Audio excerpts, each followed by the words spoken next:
Millions of people worldwide promised access to clean water find themselves abandoned, facing growing dangers. Drastic cuts to U.S. foreign aid under the Trump administration have abruptly halted vital water and sanitation projects, leaving vulnerable communities in chaos. How did we get here, and what are the consequences of these decisions? Hey, it's Carlos. I hope you're doing well. Subscribe to this YouTube channel to stay updated on all the economic and political news in just a few minutes a day. According to an exclusive Reuters report published on July 19, 2025, the Trump administration has slashed nearly all U.S. foreign aid, terminating NUMS and sanitation projects in 16 countries. Reuters identified 21 unfinished projects, ranging from water kiosks in the Democratic Republic of Congo to irrigation systems in Kenya.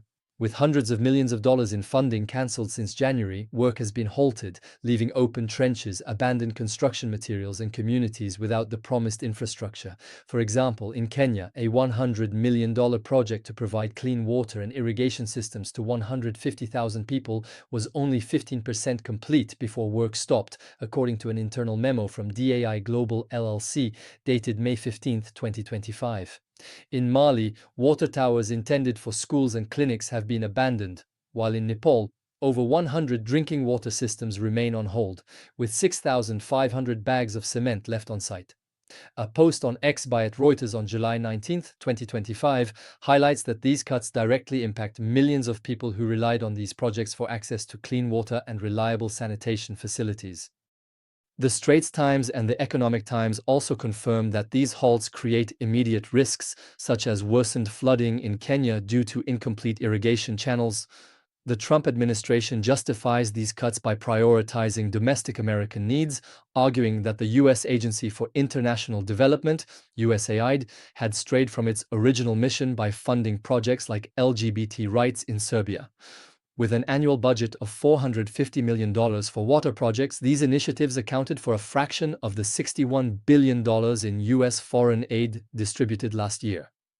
However, before Trump's re-election in November 2024, these projects enjoyed bipartisan support, particularly through a 2014 law that doubled their funding.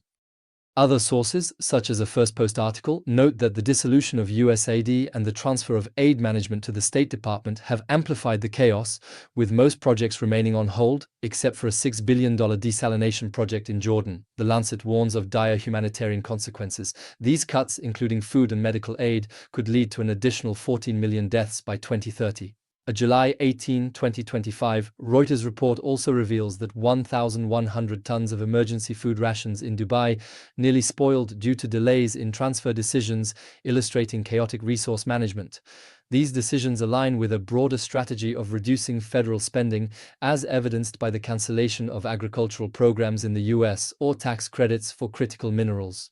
However, a memo from the U.S. Embassy in Nairobi, cited by Reuters, warns that abandoning these projects could damage the U.S. reputation and strengthen extremist groups like Al-Shabaab, who exploit resource-deprived communities.